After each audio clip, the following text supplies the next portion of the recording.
Hi, welcome back to Christine's Home Affairs. We're doing another viewer request today, and this one is going to be a project bag with a vinyl cover at the front.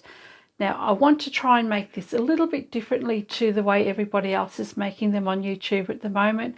So the vinyl I'm going to be using today is one of these vinyl pillow covers. I figured that would be a really good upcycling project, something to do with these bags that are pretty useless once you've opened up your pillows and blankets. So let's get to it, shall we? So the first thing I'm going to do is remove the fabric from the outside of it. So now I have a couple of really good pieces of vinyl that I can use. It might be plastic too, I'm not sure, but we're going to use that anyway. I'll set that aside. The zip is still in good condition, so I'm going to take the binding off that, and I'll keep this handle as well. They always come in handy. So I've removed the handle. I can use that in another project someday, and I've also removed the zip. It's been cut on the edges, so what I'm going to do is just put some tape over the end there. That way the zipper pulls aren't going to come off, because I'm not sure that this one will be an easy one to get them back onto. So if I just close that up on the end, that'll keep my zip sliders on there, and I don't have to worry about them until I'm ready to use them. So that will be set aside for another project someday. And I have a couple of wrinkled up pieces of vinyl. I've got my heat press on, and what I'm going to do is use the heat of my press to try and remove some of these creases. So I'm not going to press it, I'm just going to use the heat from the mat. Excuse all the fluff on there, but what I'm going to do is just press this out over the heat of the mat. It's starting to remove those creases. So I'll place that face down.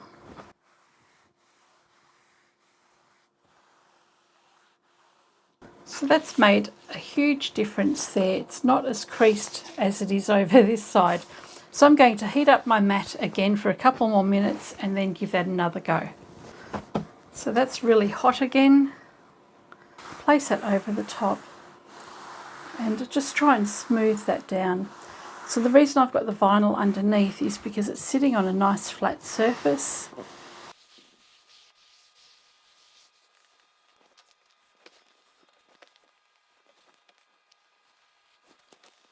So I think that's looking a lot better than it was, and I'm happy enough to use it as it is.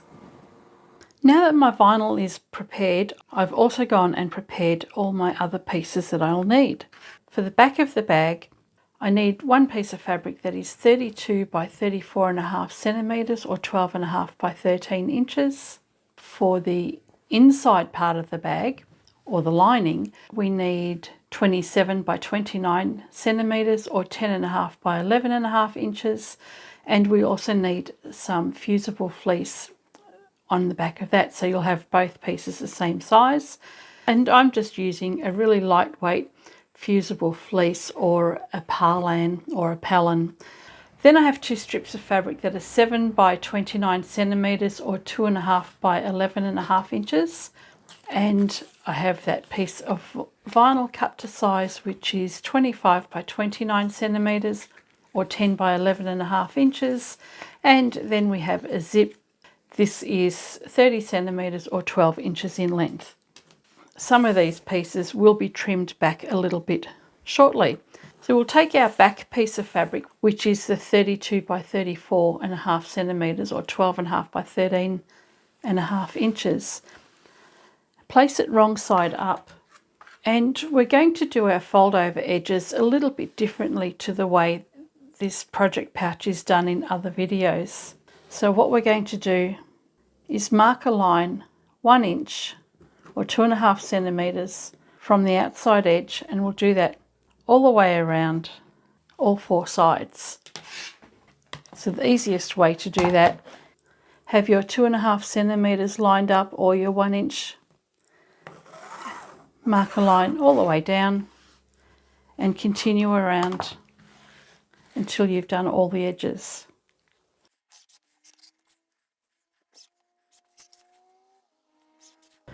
Once you've marked a line all the way around, the next thing we're going to do is fold the raw edge up to that line.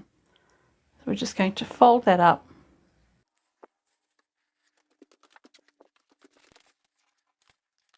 Secure that fold in place, and again you'll do that on all 4 sides.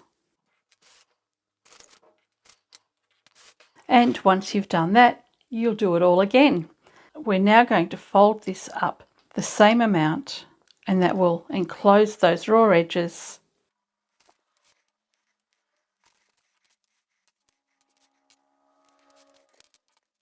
So once you have everything folded twice, take this to the iron and give this a really good press. You want to set that crease all the way around.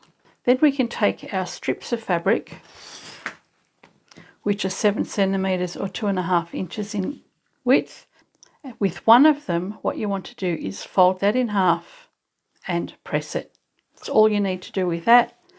With the other one, you can fold that in half, then take the raw edges, fold those in, fold that in half again so that all the raw edges are enclosed, and then you can press that as well.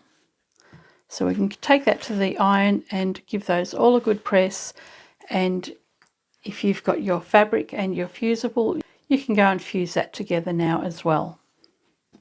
Once you're done with all of those, set everything aside, and we will take the backing piece of fabric that's got the double fold, and what you'll do is open this back out again, and we want to bring it back to just a single fold. So you'll see the raw edges showing on the top. We're going to measure 2.5 centimeters or 1 inch from the outside edge.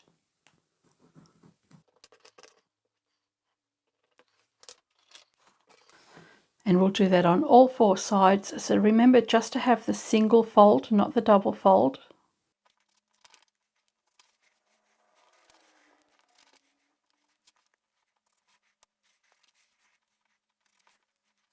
So we've got 1 inch or 2.5 centimeters marked on all 4 corners. We need to now mark a line going diagonally across from one side to the other. So line up your ruler on those chalk marks.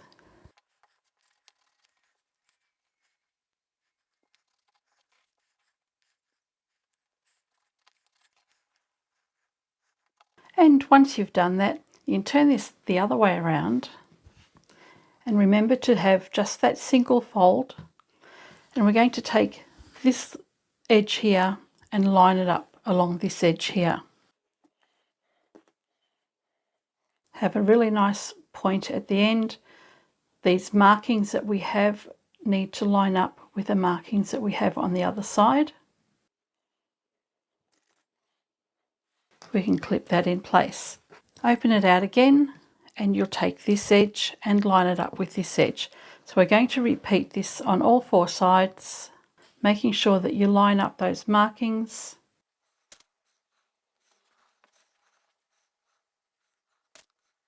Okay, so all 4 corners have been secured together. When you line this up, you want to make sure that the front piece of fabric and the back piece of fabric are lined up evenly along that edge there. If you don't line them up nice and evenly, then you're going to have a kink in your fabric when you turn everything the right way around. So where we've got that diagonal line drawn, that's our stitching line now. So from this corner here to the fold in the fabric, that's all you need to stitch right here. So we'll do a back stitch at the beginning and the end, secure that in place, and we can trim this off later. Remember to make sure that you've only got the single fold on the fabric at this point, otherwise your mitered corners aren't going to work. Did I tell you that we're having mitered corners? You know now. So on all 4 corners, so from the outside edge to that fold, remembering to backstitch on each side and just making sure that your fabric is nice and even along the edge. So that will go to the machine in a minute, and whilst we're over there, we're going to prepare our zip and our vinyl. So I've got my piece of vinyl here, my 12-inch zip, and my 2 fabric strips. So I'll have the opening of the zip to my left and the opening of this piece of fabric to the top. And then we can place the folded edge of the fabric, and you can pin that in place, but I'm going to use my double-sided tape.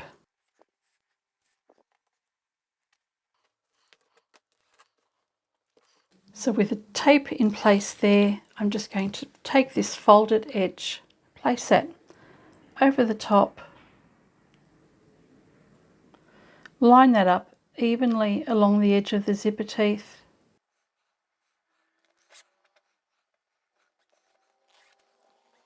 and if you're happy with that, that's ready to sew. I'll run some double-sided tape along this side, and with the lower section of the zip, what we're going to do is use the folded edge at the top. So these raw edges here and the opening needs to be faced away from the zip, because that's where we're going to encase our vinyl. So we've got the folded edge at the top here. Those layers will sit over the zip. So we've got the zip enclosed. Now we need to place our vinyl in there as well. So I have my piece of vinyl. I want the 11.5 inches going across, or the widest part going across and underneath my fabric. And you'll see here I've got my zipper pull at the end of the zip, and I've got a little metal bar in here. I want my piece of vinyl to be in the center there. So we will be trimming this back later, and these metal bits won't be part of our bag. So open out the fold here. I'm going to use another strip of double-sided tape,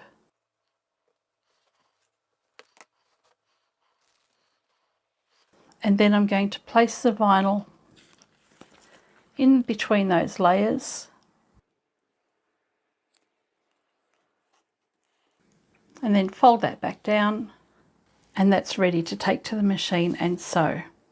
If you want to, you can put another strip of double-sided tape just to hold that in place as well, which is what I've done.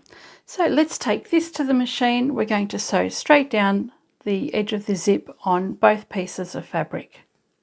Then what I will also do is top stitch along the bottom edge of this zipper tab here. We'll take this to the machine and sew those corners as well. All right, I'm going to do the zip first.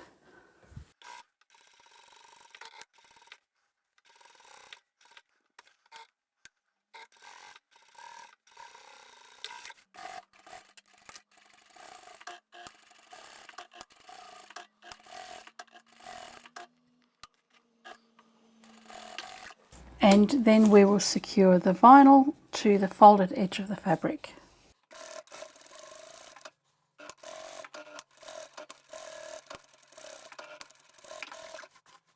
Then we'll take those corners and make sure it's nice and even along that top edge, and we'll sew from the edge down to the fold.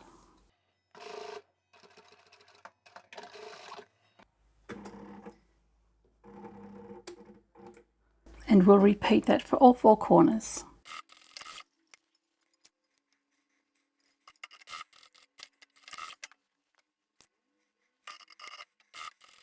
All right, we've got our zipper enclosure attached to the vinyl at the top there. On the other side, you can still see the zipper tape. Normally we like to have those enclosed, but in this case, it's not going to matter. Here are our little corners finished up. Before we cut this, we want to make sure that we've done the right thing.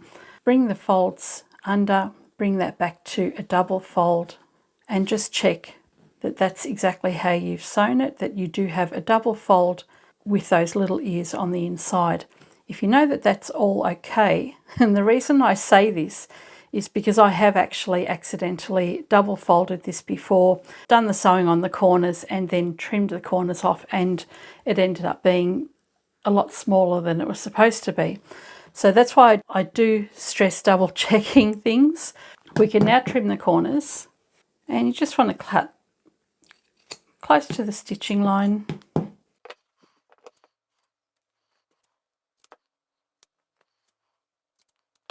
And now we can turn these corners to the outside. And that will bring that second fold around. You can poke out your corners, make them nice and sharp. And with that done, we can take this back to the iron and press everything in place one final time. So that has been nicely pressed now. We have the edges folded over twice. We have nice mitred corners in each of the corners here. And we haven't had to worry about folding fabric over and mitering as we sew. It's much quicker to do it this way, and I think it gives a nice neat finish as well. So this is going to be the finished size of our project pouch. Now we have our fused piece of fabric here, and that needs to be just a tiny bit smaller than that finished folded fabric. So what the aim is for all of our layers is for this, once it's completed, to sit inside the corners of our fabric with the edges folded over. We need to trim this back, but we also need to attach this to our fabric as well. I'm just going to straighten up the outside edge here where the metal tab is. So I've cut off that excess. We don't want that metal tab. We also don't want it on this side either.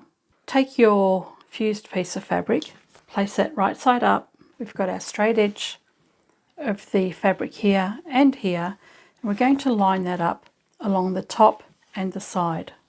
So I have a little bit of excess vinyl at the bottom here and along the side.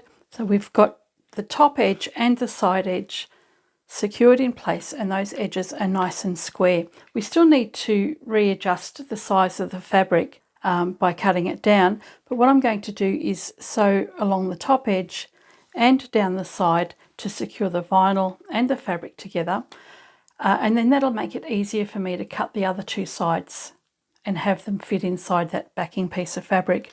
I'm just going to sew very close to the outside edge. So once we have our folded edge of fabric over, you're not going to see those stitches.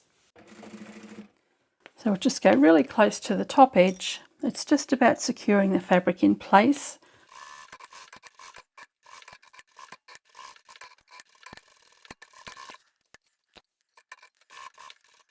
When I get to the zip, I'll go over that a couple of times.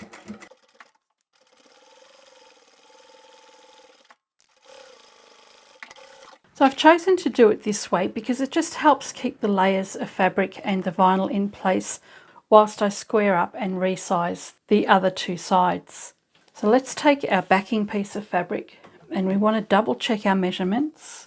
So at the moment I've got 11.5 inches by 10.5 inches. We want to cut this back so that it sits inside this piece of fabric, but because we have a little bit of thickness, we're going to take off an extra 1/4 inch. So once you know your measurements across here, trim this piece of fabric back to a 1/4 inch smaller. The edge where you've got the zip, open that out. You want to make sure you open the zip at this point, because otherwise it's going to go right off the edge and you'll never get it back on again. So trim off that excess there. I'm going to cut the widest side back to 11.25 inches by 10.25 inches.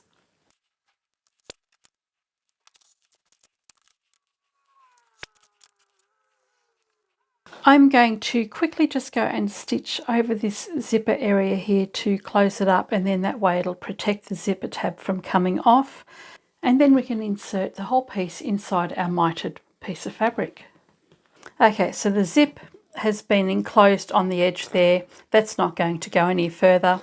I can open that out and have that out of the way. And what I've also done is just sewn the bottom corner along here, just so that it makes it easier to tuck the fabric into the corners. So now we can place this directly over the top, and we can take our corners and tuck them in, and then distribute the fabric evenly all the way around. Once you've got your corners in, you can neaten that up and just push the fabric into the corner so that's nice and firm there. Once you've got that where you want it, you can pop a clip in the corner.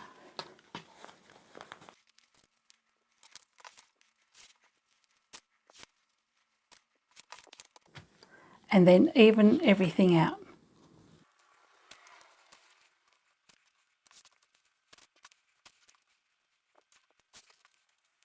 All right, so we've got our folded edges all the way over, everything secured in place. We can go now and sew all the way around the edge and top stitch just that folded edge. So you can start anywhere you like as long as you secure that folded edge in place.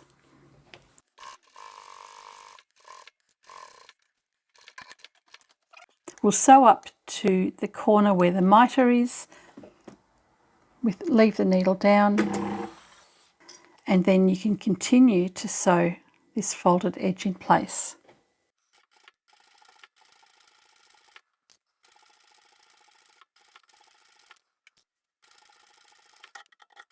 And when we get to the next corner, we'll do the same thing.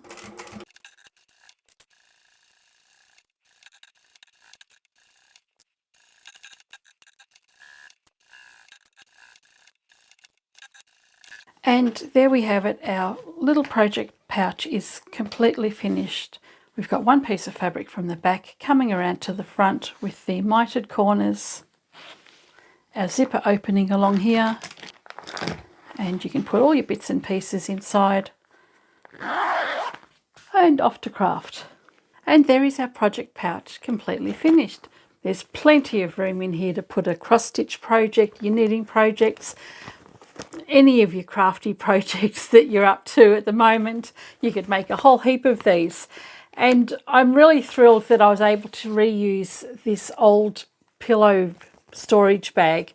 I've been hanging on to this for such a long time. I've had lots of projects in mind for it, and I'll keep the rest of it for a future project. If you've got any ideas, let me know. It's a great way to upcycle those plastic pillow or blanket bags, and it just gives this a nice soft weight to it as well. And the technique for putting the binding on, that was slightly different to the way other people are doing these project bags at the moment. I find that by making mitred corners first, once you get that right, you can then work out all the sizing you need for the front. I think it's a little bit easier this way, and then you know you're going to get your mitred corners perfectly every single time.